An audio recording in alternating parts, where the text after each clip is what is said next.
And just as the revolution was coming to a head, a slight change in the overall strategy was instituted.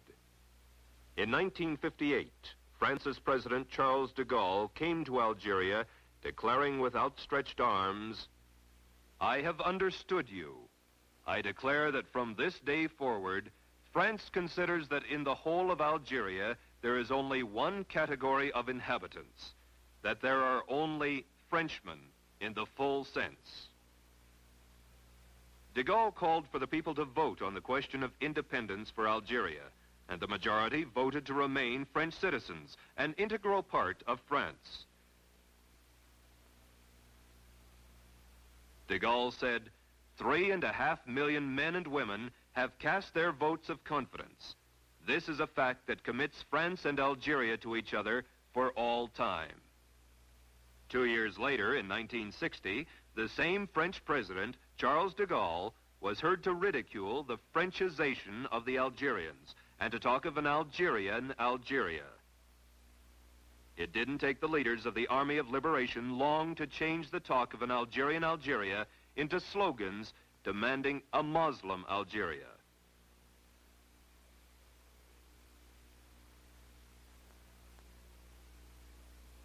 Ultimately, the revolutionary Ben Bella returned to Algeria and in due course established a regime of which he said, "We solemnly reply here that our socialism stems from Islam.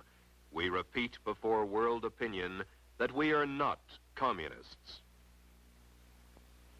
And so it has been, with but minor variations in one country after another. Divide the people. Create the appearance of popular support. Neutralize the opposition. Precipitate mob violence. Create the semblance of a revolution. An accurate summary of Lenin's strategy for the conquest of the world is as follows. First, we will take Eastern Europe. Next, the masses of Asia. Then we shall encircle the last bastion of capitalism, the United States of America. We will not have to attack. It will fall like overripe fruit into our hands. By October of 1950, all of Eastern Europe was securely locked behind the Iron Curtain. By the summer of 1954, the greater part of Asia had fallen to the Kremlin's strategy and tactics. And each year, more nations lose their sovereignty to Marxist intrigues or degenerate into Soviet satellites, as communism hastens to complete the encirclement of the last bastion of capitalism. And what of the United States? How goes the battle in the land of the free and the home of the brave?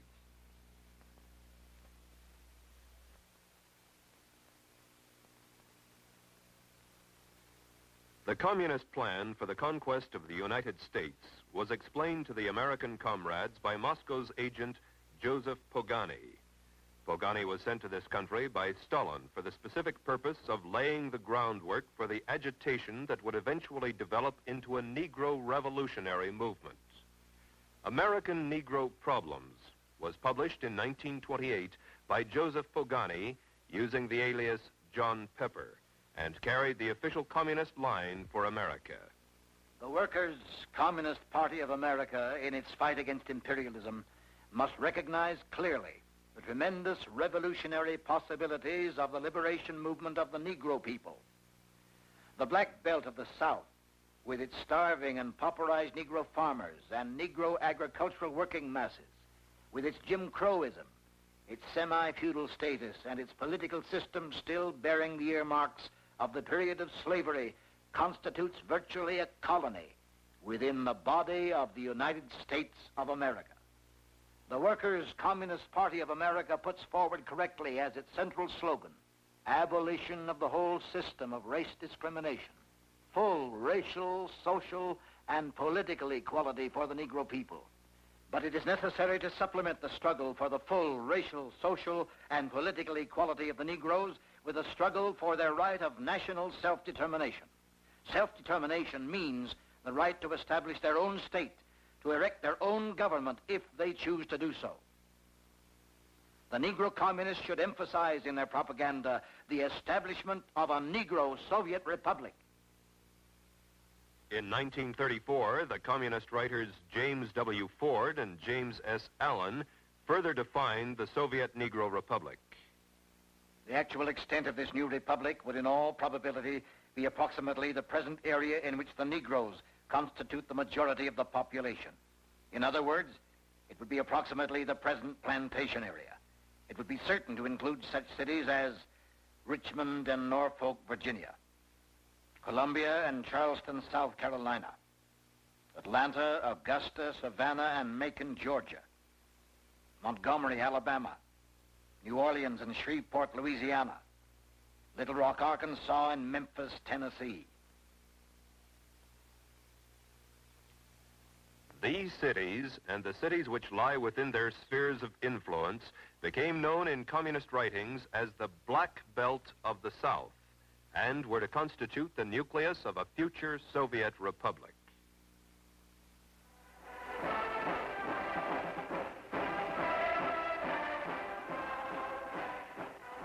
At the National Convention of the American Communist Party, held in New York City in June of 1940, James Ford, the Communist Party candidate for the Vice Presidency of the United States, said, "For the Negro in the South, my people, the Negro people of America, have in the Communist Party their best defender, the unfailing champion of their cause. I accept this nomination for Vice President of the United States."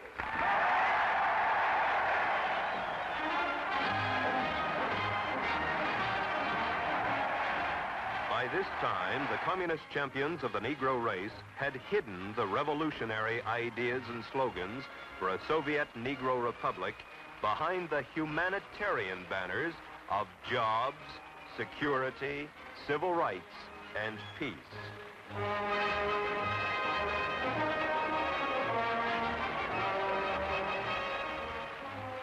These humanistic issues were to provide the friction necessary to divide the American people and lay the groundwork for revolution. I am Leonard Patterson. When I was a young man, only 23 years old, I joined the Communist Party. I was a member of the National Executive Committee of the American Young Communist League. In 1930, I was the official communist candidate for election to New York State Assembly. I knew Gus Hall and other top-ranking American communists very well because I trained with them at the Lenin University in Moscow. I joined the party because I honestly thought the communists were trying to help American Negroes. I broke away from the party when it became clear to me what the communists were really up to, was to use the Negro people in this country as cannon fodder in a violent and bloody revolution aimed at the establishment of the American Soviet dictatorship. It was that simple, and it is still that simple today. Make no mistake about it. What is happening in the United States right now under the banner of civil rights is exactly what has happened in China, in Cuba, in Algeria, and many other places around the world. I'm Julia Brown. For 9 years, I was a member of the Communist Party, serving as an undercover agent for the FBI. During that time, I learned that the communist conspiracy had been planning and working for years to bring violent revolution to America. It was to be a communist revolution, but the great majority of the American people would not be allowed to realize that until it had already happened. If all goes according to the communist blueprint,